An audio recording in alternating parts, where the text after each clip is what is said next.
My son's graduation party, I handed him a plain envelope. He laughed, passed it to his wife without opening it. She tore the corner, looked inside, and said, "Mildred, honey, is this a savings bond from 1987?" Everyone at the table heard. My daughter-in-law's mother covered her mouth to hide her smile. My son looked at the floor. Then his wife dropped the envelope on the dessert table like it was a piece of junk mail and said, loud enough for the whole patio to hear, "Sweetie, your mom brought you a relic." The table laughed. I didn't. I picked the envelope back up, put it in my purse, and drove home alone. The next morning, I called my financial advisor for the first time in 11 years. Not because I was upset, because I had made a decision. Hey, before I go further, have you ever given someone everything you had and watched them treat it like nothing?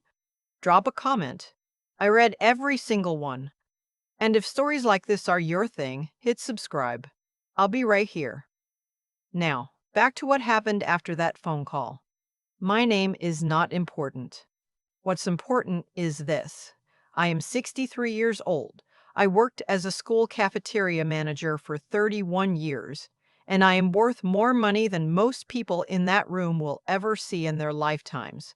Not because I inherited it, not because I married it, because I spent 3 decades making lunches for other people's children while quietly building something no one knew existed.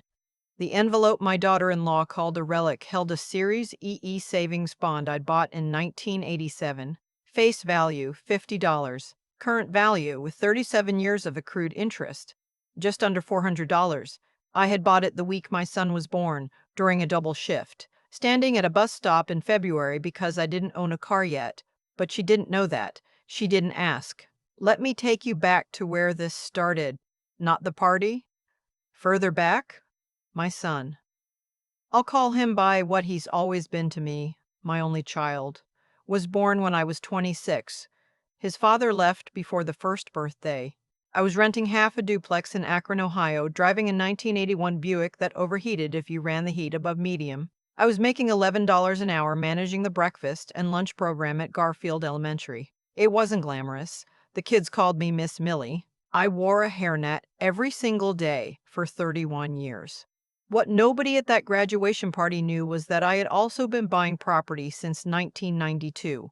It started the same way most things in my life started, by accident and stubbornness. The family and the other half of my duplex moved out in the fall of '91. The landlord, an older man named Al, who smelled like pipe tobacco and always wore the same green cardigan, told me he was thinking of selling the whole building. He was tired of managing it. I asked him how much. He told me. I asked him if he'd take payments.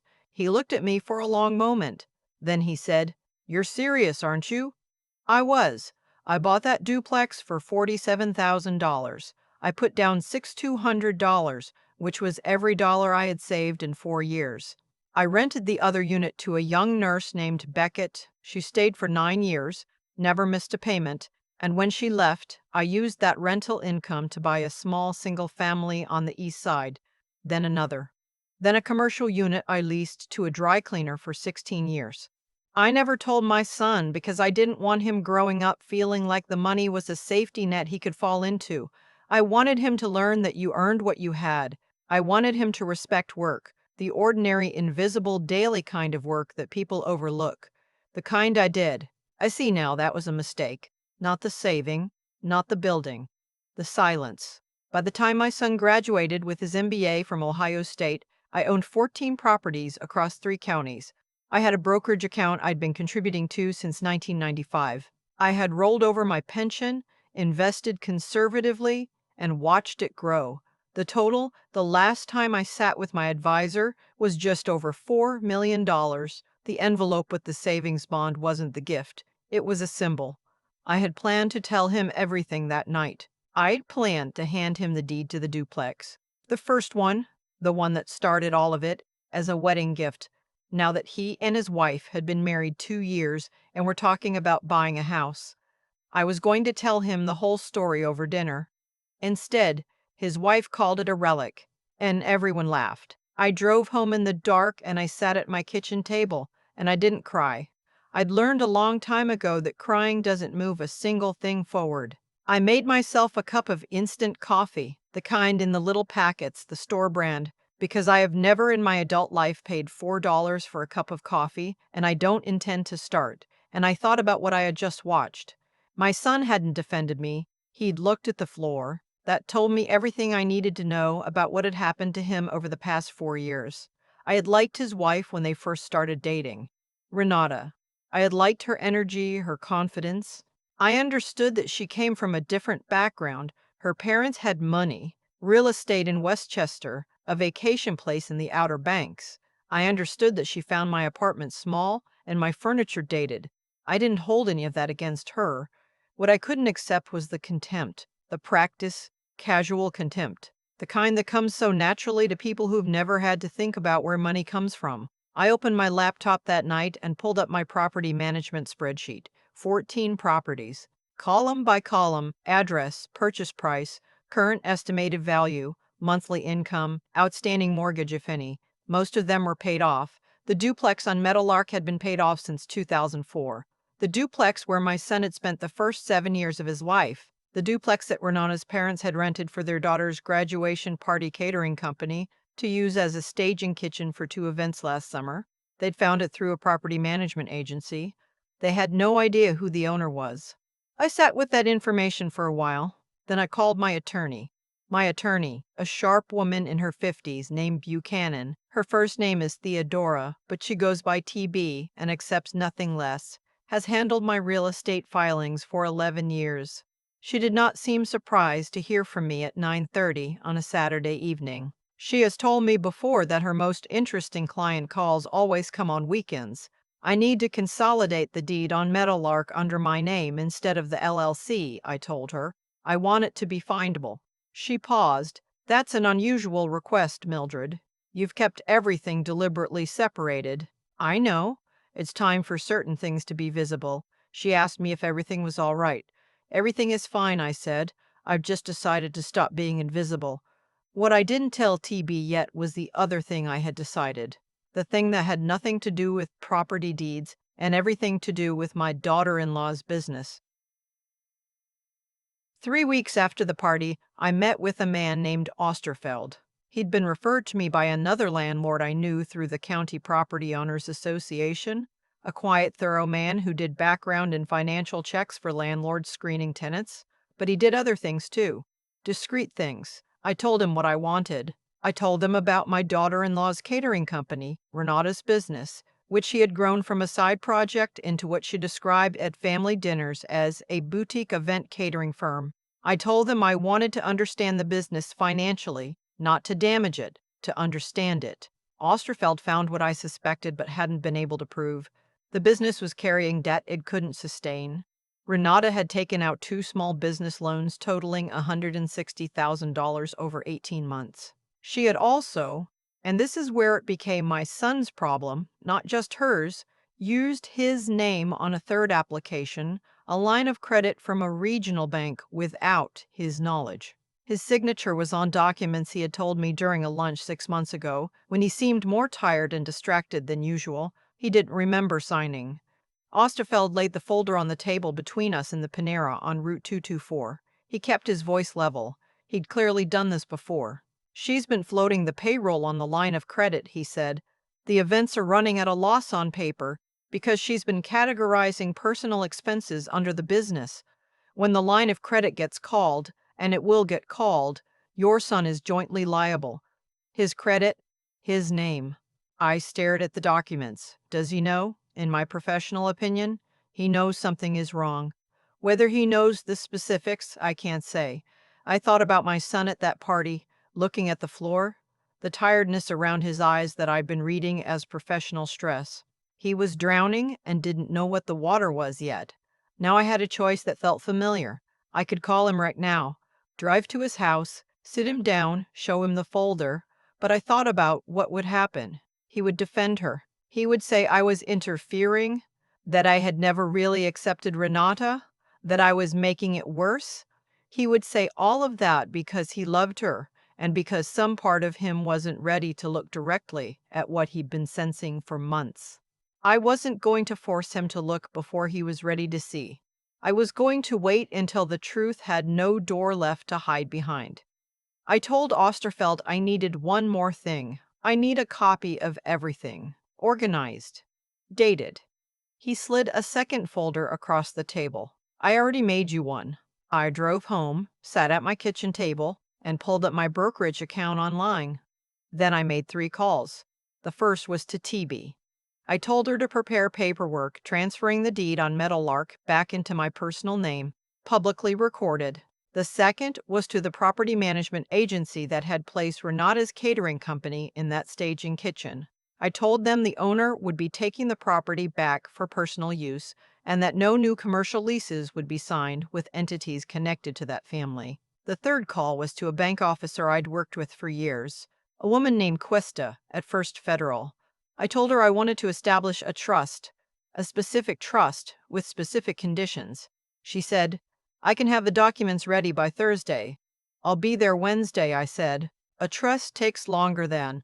I'll be there Wednesday at 9 a.m., I said. I'll bring coffee. She laughed. She's known me since 2003. She knows when I'm not negotiating. My son called me on a Tuesday 3 weeks after the graduation party. I let it ring. He called again Wednesday morning. I picked up on the third ring. Mom, his voice sounded like it had gravel in it. Something's going on with the business, with Renata's business. I'm trying to figure out some paperwork and I don't understand some of it. What kind of paperwork? I asked. I kept my voice even. There's a line of credit from Glenmore Bank with my name on it. I don't remember. I'm not sure when I signed that. I let the silence sit for a moment. When did you first notice something was off? I asked. He exhaled, a long, slow breath. Maybe 8 months ago, he said. She kept saying the business was in a growth phase, that losses were normal. How much has she asked you to contribute? A pause. About 40,000 over the past year and a half. I thought it was investment. I stayed quiet. Mom, is there something you know that I don't? Yes, I said. But I need you to hear it in person. Can you come to Akron on Saturday? He said he'd come alone. Good, I said, and bring your own copies of anything she's shown you about the business finances. He came on Saturday at 11 in the morning. He sat at my kitchen table, the same table I'd sat at alone 3 weeks earlier, and he looked at what Osterfeld had put together. He read slowly. He read carefully. His father was like that, thorough, deliberate, quiet when he was processing something hard. When he finished, he sat back and looked at the wall. She used my name, he said. Yes. On a loan I didn't sign for. Yes. He was quiet for a long time. I poured him coffee, real coffee, not the packets. I had bought a bag of ground Folgers for the occasion, and waited. The thing about watching your child absorb a painful truth is that you cannot rush it. You cannot pull it out of them. You can only be there when it lands. He asked me how I knew. I told him I had paid someone to find out. Why? Because at your graduation party you looked at the floor when your wife called my gift a relic, and I realized that what I thought was just embarrassment was something worse. You were afraid of her opinion, and a person who is afraid of their partner's opinion is a person whose partner has too much power. He looked at me then. I wanted to know what kind of power she actually had, I said. Turns out it's mostly borrowed. He almost smiled. Almost. Then his face went serious again. Mom. The house. We just put in an offer on a house. I know. How? Because I still know everyone in this county who handles real estate transactions, I said, and because I made a call. He stared at me. The offer hasn't been accepted, I said, and before it is, you need to talk to a lawyer. Not about the house, about the line of credit, about what your liability is, about what your options are. He nodded slowly. I also need you to know something else, I said. I stood up and went to the bedroom closet, the high shelf, and brought down the folder TB had prepared. I set it on the table. He opened it. The first page was a property summary. 14 addresses, current appraised values, annual income. His eyes moved slowly down the page. His face changed in a way I haven't seen since he was a little boy, and I told him that Santa Claus wasn't real. Not hurt, not angry, just realigned. The world rearranging itself into a different shape than the one he'd been standing in. Mom, he said, this is 4.2 million, give or take, I said, depending on the market. I've been building it since you were 3 years old. His voice was barely audible. You were doing this when you were packing my lunch. Every day, I said. We sat in silence for a moment. Why didn't you tell me? Same reason you didn't tell me something was wrong with your marriage 8 months ago, I said, because we both thought we could handle it alone, and we were both wrong. He looked at the folder again, at the duplex on Meadowlark, its address, its value, the note I had written in the margin in pen. First one, 1992. That's the house we grew up in, he said. Half of it, I said. The other half paid the mortgage. He was quiet. I want to give you that property, I said. Not now, not yet. First, you're going to sort out the situation with the business and the credit. You're going to talk to a lawyer. You're going to make decisions about your marriage with clear eyes and accurate information. And when you've done that work, when I can see that you understand what I'm handing you, then it's yours. He looked up at me. What about Renata? That depends on what she does next. He nodded. Here is what happened in the months that followed. My son hired an attorney. The attorney reviewed the Glenmore Bank documents and confirmed that the signature on the line of credit application was forged, not my son's handwriting, not consistent with any document he'd signed in the previous 3 years. The bank opened an investigation. Renata, to her credit, did not lie when confronted directly. She admitted she had done it. She said she had been terrified of the business failing. She said she had been too proud to ask for help.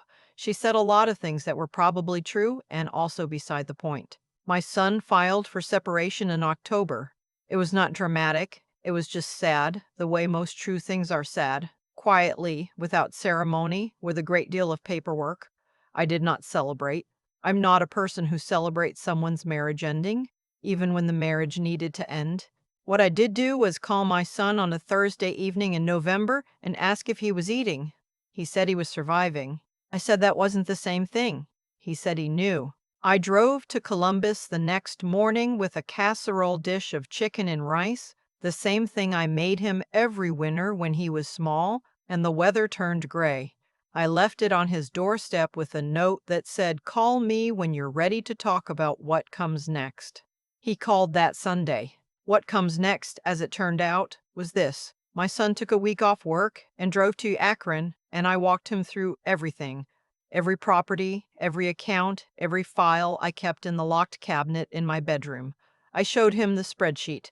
I showed him the trust documents. I showed him the letter I had written him in 2009 and never sent. The one that explained everything. Why I saved, why I hid it, what I hoped for him. He read the letter twice. Then he folded it and put it in his jacket pocket and didn't say anything for a while. Then he said, "You hid all of this because you wanted to see who I'd become without it." "Yes," I said. And he looked at me.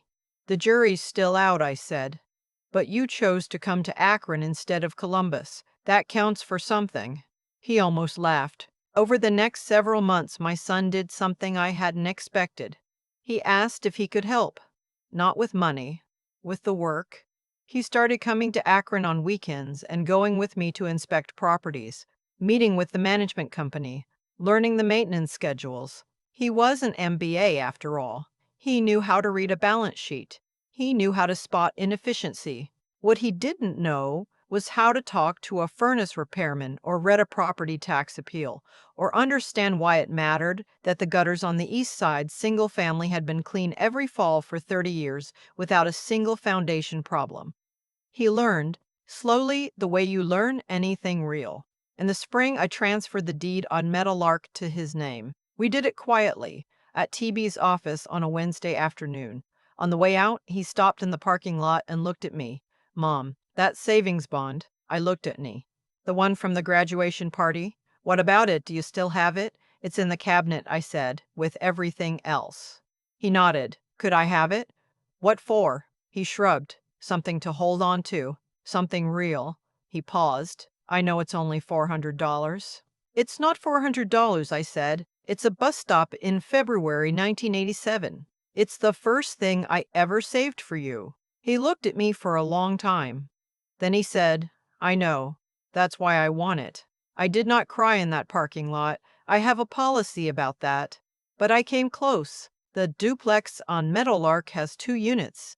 My son moved into one of them in June. The rent from the other unit covers most of his expenses while he gets his bearings. He painted the kitchen himself. He fixed the screen door. He learned how to call the plumber before a small drip becomes a big problem, which is a skill that takes most people about one very expensive lesson to acquire. He called me on a Sunday morning in July. First time he'd called before 8 a.m. in years. "Mom," he said, "there's a listing, east side of Akron. Foreclosure. The numbers look interesting." I told him to send it to me. He did. The numbers were interesting. We made an offer on Monday. There is something I want to say to you directly, because I've been turning it over since that night at the graduation party, since I drove home alone with that envelope in my purse and the sound of laughter still in my ears. I was not wrong to save. I was not wrong to build.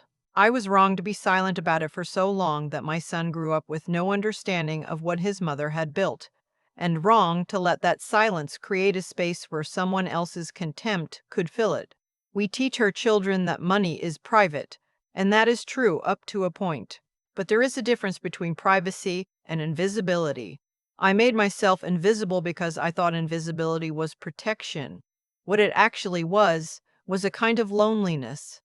I sat on $4 million and felt like I needed to prove I was worth respecting. And that is no way to live. My son knows now. He knows all of it. And what I see in him, slowly, is not entitlement. I was afraid of that. I will admit it, but something more like gravity. He moves differently. He thinks before he speaks about money. He asks questions before he signs things.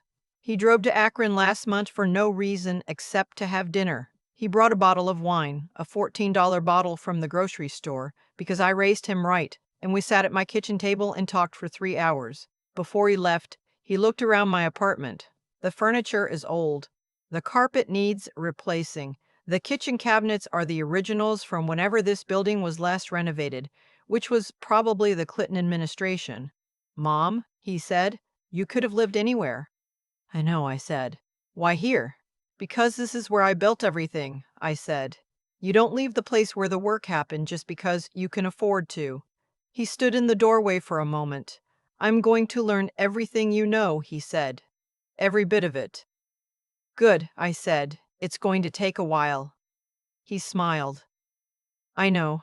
I watched him walk to his car. He turned once at the end of the walkway and raised his hand. Not a wave exactly, just an acknowledgement. The same gesture his grandfather used to make. I hadn't seen it in years. The savings bond is framed now on the wall of the duplex on Meadowlark, not in a fancy frame. A basic black one from the craft store, $8. He sent me a photo when he hung it up. The note on the back of the bond, the one I wrote the week he was born, says this: "For my son, for when he's ready." I hope he knows it was never about the money. He knows now.